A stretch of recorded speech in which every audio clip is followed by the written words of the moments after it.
Hello दोस्तों, haunted horror podcast में आपका फिर से स्वागत है।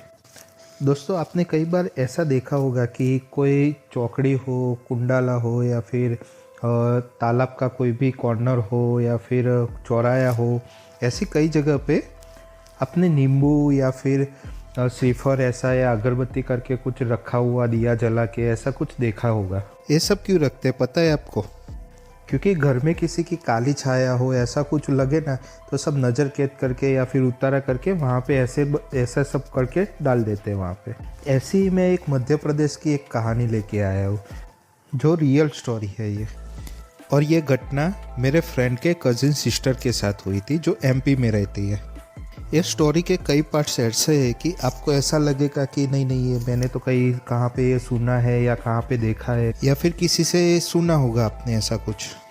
ठीक है, हम पहले आपको ये कहानी सुनाने जा रहे हैं, पर अगर आपने हमारी चैनल को सब्सक्राइब नहीं किया है तो जल्दी हमारी चैनल को सब्सक्राइब करो और बेल आइकॉन ऑल क्लिक कर दो। दोस्तों, ये कहानी है रिंकू नाम की एक लड़की की, जो मेरे फ्रेंड की कजिन सिस्टर लगती है और वो एमपी में रहती है। उसकी उम्र होगी करीबन 18 या 19 साल की, और वो घर के नज़दीक में कॉलेज है एक, वहाँ पे बीएससी की पढ़ाई करती है। हर रोज़ कॉलेज में जाती है, घर आती है, रूटीन उसका जैसा चल रहा है वैसा चल ही रहा था। पर एक दिन हुआ क्या कि उसका लास्ट एग्ज़ाम था और एग्ज़ाम ख़त्म करके खुशी खुशी घर आ रही थी। अब घर आके उसने कपड़ा बपड़ा चेंज करके खाना वाना खा के अपने रूम में जाके सो गई। घर वाले को तो ऐसा लगा कि नहीं, रूटीन थकी है तो फिर जाके अपने रूम में जाके सो गई होगी। अब ये रात का टाइम था, करीबन 9 बजे के आसपास। खाना हो गया था तो खाने बुलाने के लिए उसकी मम्मी उनके रूम पे गई और उनको उठाने के लिए गई ना, तो उसके हाथ पकड़ा तो इतना तेज़ बुखार था मानो कि 103-104 डिग्री टेम्परेचर हो गया था उसका। उसकी मम्मी घबरा गई तो उसने उसके पापा को बुलाया, फिर दवाई दिया, उसके सर पे ठंडे पानी के पोते रखे, ये सब किया, पर उसका बुखार कम नहीं हो रहा था। तो घर वालों ने फैमिली डॉक्टर को बुलाया। डॉक्टर ने रूटीन चेकअप किया पर कुछ लगा नहीं डॉक्टर को भी, तो डॉक्टर साहब ने इंजेक्शन और थोड़ी दवाई दे के चले गए। दूसरे दिन भी वो रिंकू को इतना बुखार था, तीसरे दिन भी था, पर तीसरे दिन से उसको वॉमिटिंग चालू हो गई। कुछ भी खाए निकल जाए, खाना उसके शरीर में टकता ही नहीं था। फिर से डॉक्टर को बुलाया, फिर से दवाई दिया डॉक्टर ने, और डॉक्टर साहब को भी कुछ लगा नहीं कि नहीं, ये तो रूटीन चेकअप है। ऐसे 5-6 दिन बीत गए। वो बहुत बीमार रही थी। घर वाले बहुत मानता रखी पर कुछ फर्क ही नहीं पड़ रहा था। सब रिश्तेदार उसको देखने आते थे, तो कई रिश्तेदार ऐसे बोल रहे थे कि उसको कोई दूसरी बड़ी हॉस्पिटल में दिखाओ या क्या है, कुछ तपास करवाओ। तभी उसके पापा ने गाँव के नज़दीक शहर में एक बड़ी हॉस्पिटल है, वहाँ पे जाके दिखाया। तो वहाँ के डॉक्टर तो इन लोगों को डांटने लगे, इतना टाइम हुआ अभी तक आप लेके नहीं आए हो, इतना तेज़ बुखार है, अगर लड़की को कुछ हो जाता क्या करते। हॉस्पिटल में भी उसको एडमिट किया। हर रोज़ खून की और दवाई की बोतलें भी चल रही थी, फिर भी उसके शरीर से कुछ भी फर्क नहीं पड़ रहा था। जैसे मतलब 103-104 बुखार चल ही रहा था कंटिन्यूस, थोड़ा सा भी कम नहीं हो रहा था। ऐसे रूटीन में 1 महीना हॉस्पिटल में एडमिट रहा, पर लड़की को कुछ भी फर्क नहीं पड़ा। पापा अपने नौकरी धंधा छोड़ के पूरा 1 महीना तक रिंकू के साथ में ही खड़े थे। रिंकू को ऐसा था, सुबह में थोड़ा बुखार कम होता, शाम को वापस बहुत तेज हो जाता था, सुबह में थोड़ा कम होगा, वापस शाम को बहुत ज़्यादा हो जाता था। ऐसा 2 महीना चला। फिर घर की परिस्थिति भी बहुत बिगड़ने लगी, पैसे नहीं थे उनके पास में, तो उसके पापा ने अपनी ज्वेलरी सब बेच डाली, घर का जो भी था सब कुछ बेच डाला। पर वो लड़की को ठीक करवाने के लिए पूरा जितना भी हो सके उतना कर रहे थे।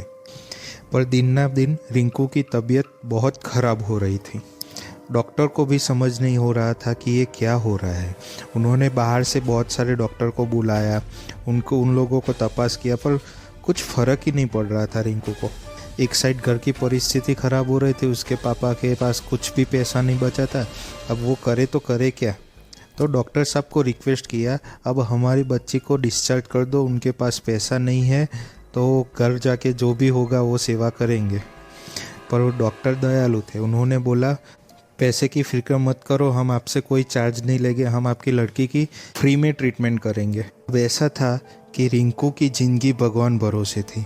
शरीर ऐसा हो गया था पूरा हड्डी पसली, शरीर में कुछ बचा नहीं था, ना खून था, कुछ भी नहीं।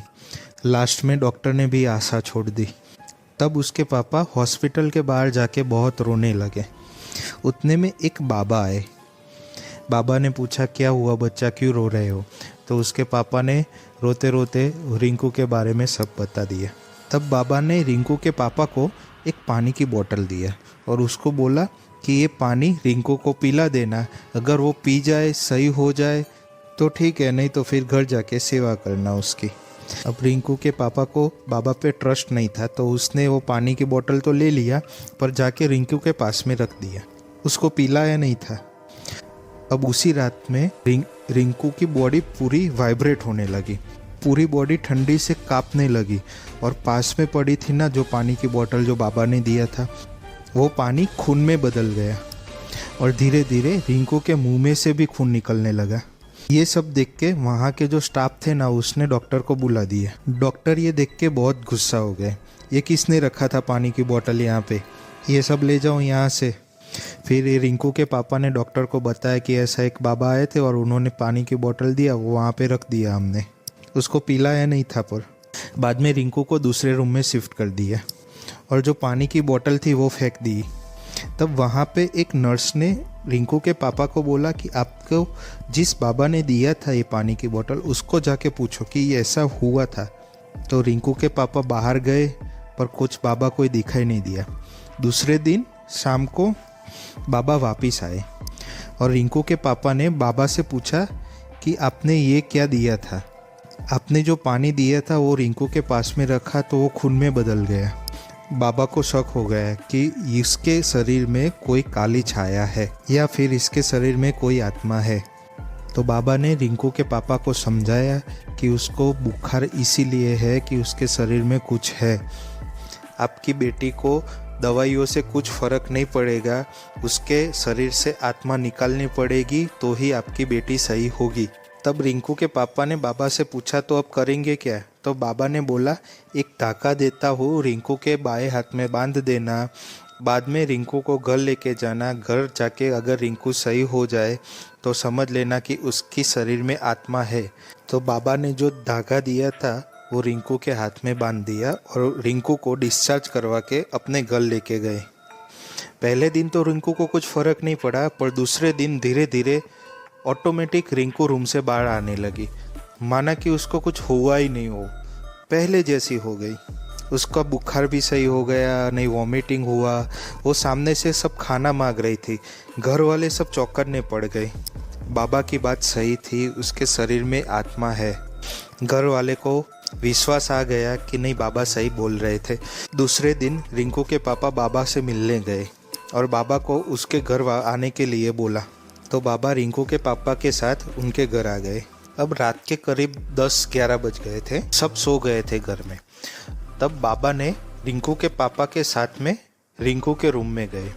बाबा ने हाथ में पानी लिया और कुछ मंत्र बोल के डायरेक्ट रिंकू पे डाल दिया।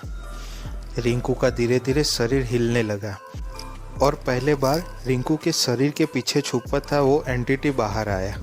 उसने रिंकू का पूरा रूप बदल दिया था। घर वाले घबरा गए थे, पर बाबा ने रिंकू के शरीर में जो एंटिटी छुपा था उसको पूछा, तू कौन है, क्या चाहती है इससे, क्यों इसके पीछे पड़ी है, इसे छोड़ के चली जाए यहाँ से। रिंकू के शरीर में जो आत्मा थी वो बोली, मुझे ये लड़की बहुत पसंद है, मैं ये लड़की को लेके जाऊंगी। फिर बाबा ने पूछा, क्यों इसको पसंद करती है और कहाँ लेके जाने की बात कर रही है? फिर वो बोली, मुझे पसंद है तो पसंद है, मैं उसे नहीं छोड़ूंगी और मैं आपको क्यों बताऊँ ये सब। फिर वापस से बाबा ने कुछ मंत्र बोल के रिंकू के ऊपर डाला तो रिंकू बेहोश हो गई। फिर बाबा ने रिंकू के घर वाले को बोला, जो नहीं होना था वही हुआ। रिंकू का शरीर बहुत भयानक बुरी आत्मा के वश में है, उसे बचाना है तो उसकी आत्मा को निकालना पड़ेगा। बाबा ने पूरे परिवार को बोला कि अगर रिंकू को बचाना चाहते हो तो आपको उसका साथ देना पड़ेगा। तो घर वाले ने बोला, आप तो भगवान स्वरूप आके मेरी बच्ची को बचाने वाले हो, तो हमको आप पे विश्वास है, हम आपके साथ में ही हैं, आपको जैसा ठीक लगे वैसा ही करो। इतना बोल के बाबा ने फिर से रिंकू पे वो मंत्र जाप करके पानी डाला। इससे वो आत्मा जागी और बाबा से बात करने लगी। बाबा ने फिर से पूछा, इस लड़की को छोड़ दे क्यों इसके पीछे पड़ी है? इस लड़की ने तेरा क्या बिगाड़ा है? जिसने तेरा खून किया है उसको मार दे, कि ने तेरा कुछ नहीं किया है, इसके शरीर से निकल जा। फिर वो आत्मा फिर से बोली, जिसने उसका खून किया था उस सबको तो मार दिया, और वो उनके अपने ही थे। फिर वो आत्मा के साथ जो भी हुआ वो बाबा को बताने लगी। उसको उसके ससुराल वाले ने जला के मार दिया, क्योंकि दहेज का चक्कर था। जब ये छोटी थी तब उसकी अपनी माँ की मौत हो गई। उसके पापा ने दूसरी शादी कर ली, और उसकी जो सौतेली माँ थी वो बहुत बुरी थी, और शादी के बाद वो भी एक लड़की को लेके आई थी। अब इसकी शादी में परिवार वालों ने ऐसा फैसला किया कि उसकी माँ के जो गहने थे वो सब इसको दहेज में दिया जाएगा, पर सौतेली माँ ने साफ साफ मना कर दिया, क्योंकि वो सारे गहने उसकी अपनी लड़की को दहेज में देने के लिए रखा था। और उसके शादी के बाद में ससुराल वालों ने दहेज नहीं दिया ऐसा करके उसे जलाकर मार दिया। तब से उसकी आत्मा भटक रही है। तब बाबा ने बोला, तो उसको मारने जाओ ना, ये लड़की ने तुम्हारा क्या बिगाड़ा है, इसको तो छोड़ दो, इसको क्यों हैरान कर रहे हो?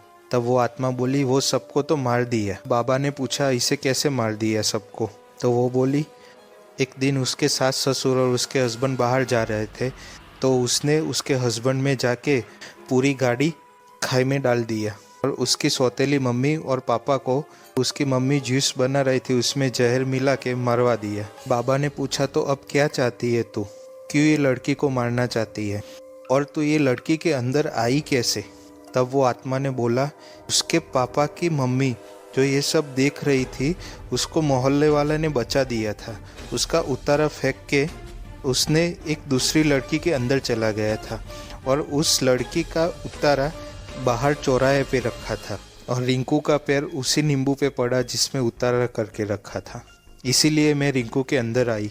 बाबा को पूरा बात का पता चल गया। उसने वापस से वो उस आत्मा पे मंत्र करके पानी डाला और रिंकू को बेहोश कर दिया। फिर बाबा ने रिंकू के परिवार वाले को समझाया कि ऐसा हुआ था। बाबा ने बोला कि इसके अंदर से आत्मा निकालने के लिए एक विधि करनी पड़ेगी। घर वाले तो बाबा के साथ में ही थे, तो बाबा ने विधि चालू किया, पर उसके पहले के घर वाले को सबको बोल दिया कि ये विधि में 3 से 4 दिन लगेगा। तब तक घर के अंदर कोई आना नहीं चाहिए और घर के बाहर कोई जाना नहीं चाहिए, और वो एक चौराया बनाएगा घर के अंदर। अगर उसके अंदर भी कोई आया तो ये आत्मा सबको मार देगी। विधि के दरमियान बहुत सारा आवाज़ें आएगी, कोई ना कोई दरवाज़ा खटखटाएगा, आपको खुलवाने के लिए फोर्स करेगा। ये आत्मा बहुत सारी आवाज़ें निकालेगी, रिंकू के रूप में आएगी वापस आत्मा और उसके रूप में चली जाएगी। पर आपको सतर्क रहना है, कुछ भी करना नहीं है, हिलना भी नहीं है, नहीं तो ये बाबा के साथ में सबको मार देगी। बाबा ने विधि करना चालू किया, कई तरह की आवाज़ आने लगी। बाबा का मंत्र बोलने में ध्यान था, पर उससे ज़्यादा घर के चौराहे में कोई बाहर या अंदर नहीं आए उस पे ध्यान ज़्यादा था। विधि के 1 दिन हो गए, कई लोग घर का दरवाज़ा खटखटाए, दूध वाले आए, पड़ोसन आई, और वो आत्मा ने भी बहुत कोशिश की कि इसका ध्यान भटकाए, पर घर वाले और बाबा मक्कम थे, तो इसीलिए कुछ हुआ तो नहीं। फिर लास्ट में आत्मा बाहर आई और बाबा ने उसे नींबू में बांध के उतारा करके वो चौराहे पे रख के आ गए। फिर रिंकू तो सही हो गई, और परिवार वालों ने भी बाबा का धन्यवाद करके उसे वापस भेज दिया। बस इसीलिए बोलते हैं कि अगर आप रास्ते में कहीं पे भी जाओ तो बीच में अगर या नींबू या फिर श्रीफल ऐसा कुछ भी पड़ा हो तो ध्यान से जाइए, नहीं तो ऐसी कई आत्माएं आपके पीछे पड़ सकती है, आपके पूरे परिवार को भी बर्बाद कर देगी। ऐसी कई स्टोरी है जो असली है, और ये घटना रियल लाइफ में भी हो सकती है। अगर आपने ऐसी कहानियाँ सुनी हो या देखी हो और आप सब तक पहुंचाना चाहते हैं तो ऐसी कहानियां हमारे मेल आईडी पे सेंड कर सकते हैं। हमारा मेल आईडी है hauntedhorrorpodcast@gmail.com। और हाँ, हमारी चैनल को